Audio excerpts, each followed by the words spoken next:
That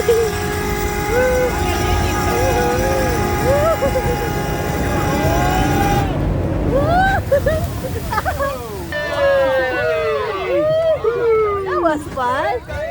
Made the guy on the bass boat pee in his pants. Okay, let me turn all the truck stuff off, turn the boat stuff on. I'm not a school bus driver anymore. I'm a boat captain now. Boat captains are famous for two things. If you know any boat captains, you know this is true. Boat captains are either drunk or we just don't pay attention. And as far as you know, I just don't pay attention. It is late today, though.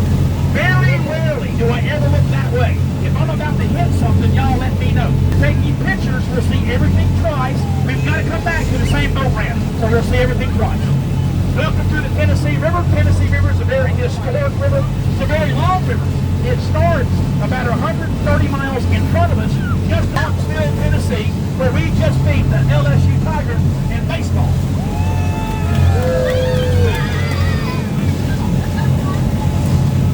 Really, the river is nothing except a big ditch for the Smoky Mountains. As the river comes, you better watch it, I'll throw you off. As the river comes from Knoxville towards Chattanooga, you know, it's like any river. It twists and curves, passes Chattanooga, and about 40 miles from here, the river bends off to the southwest and goes on into Alabama. Gets almost to Huntsville, Alabama, and does a U-turn, goes to a little bit of northeast Mississippi, back into Tennessee, out the western side of the state. And then in Kentucky, has anybody ever heard of a little town called Paducah? Okay, so Paducah, Kentucky, the Tennessee River joins the Ohio River, and then the Ohio River joins the Mississippi River.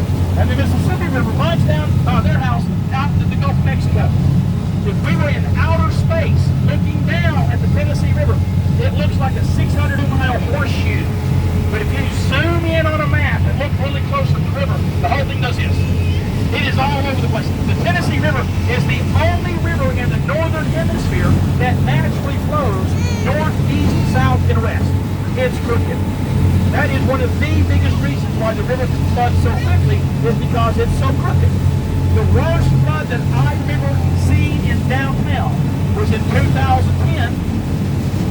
When it floods, the ducts close down because the current's too strong. On the news, they were saying all these streets downtown that were blocked off and flooded that me and my wife had never remembered ever flooding. So the next day, we did what you're not supposed to do. And the same thing you've done before. Drive around and look at the flood. Where the whiskey distillery is, that road was barricaded off and there was a police car. I pulled up and I stopped trying to wave. He gets out and he goes, "Can I help you?" I said, "Yeah, can I go around this barricade?" He went, "No, you can't go around the barricade. While you're in Chattanooga, if you walk up and there is a police officer writing your ticket." I've done this 6 or 7 times in 16 years and I've gotten out of every ticket. All you have to do is say, "I work for the Ducks." What? I work for, oh, I'm sorry. It works. The cop said, "What?" I said, "I work for the Ducks. I need to check on the ramp." And he went, "Oh yeah, okay." And he moved the barricade and let us drive through water. We parked at the boat ramp and we walked down the sidewalk. Where you stepped onto this duck was 2 feet deep.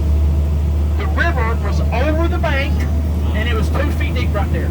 That's the worst flood I remember downtown. Okay? During the Great Depression, 1920s, President Franklin Roosevelt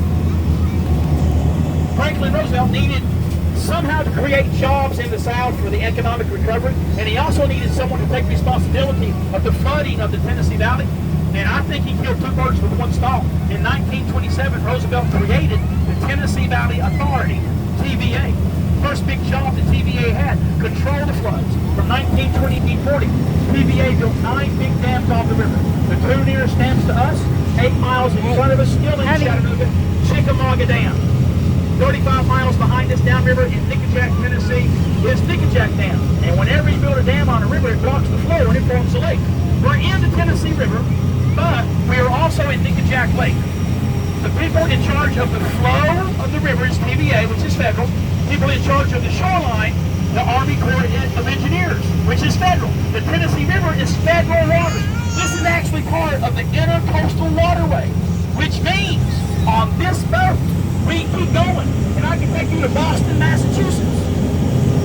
I don't want to do that. I would much rather run up to Walmart and get some peanut butter and beer here. Get back in the river and go that way. Yeah, the candy now. We got a place to stay. We'll go to Mardi Gras. Yes. Hey, I'm right in February. Has anyone ever been to New Orleans? I'll be on a float. You best raise your Has hand. anyone been to Mardi Gras? I thought I recognized you if I had my beads. If you want, your teenage son is like, that's right, I've seen her too. If you want to go to Mardi Gras, we got a place to stay. We'll go. Now, I looked it up. Mardi Gras is in February. She's going to be on a float. This is as fast as the duck can go. And if you want to go with me, stay with him, see her on Mardi Gras. We need to make up our minds and leave now. Who wants to go to Mardi Gras? That's enough right there. That's gas money and beer money. We'll go.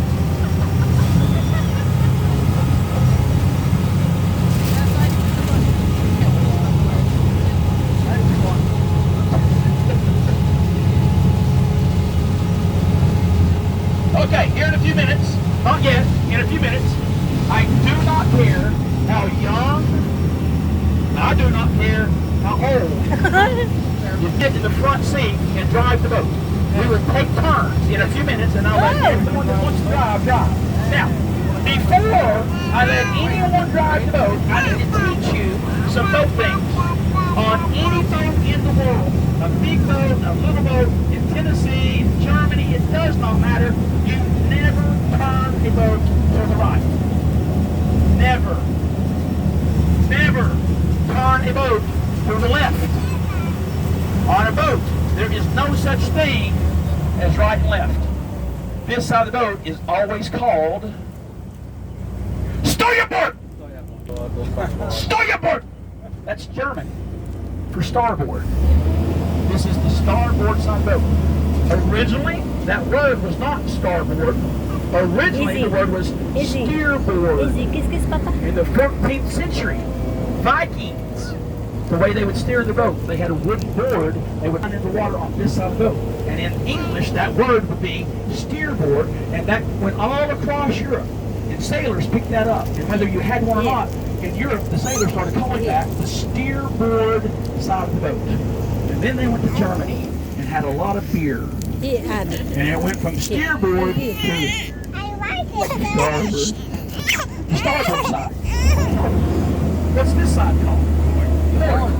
Do not overthink this. It is much easier than you're going to be. Why do you think they call this side the port side of the boat? What?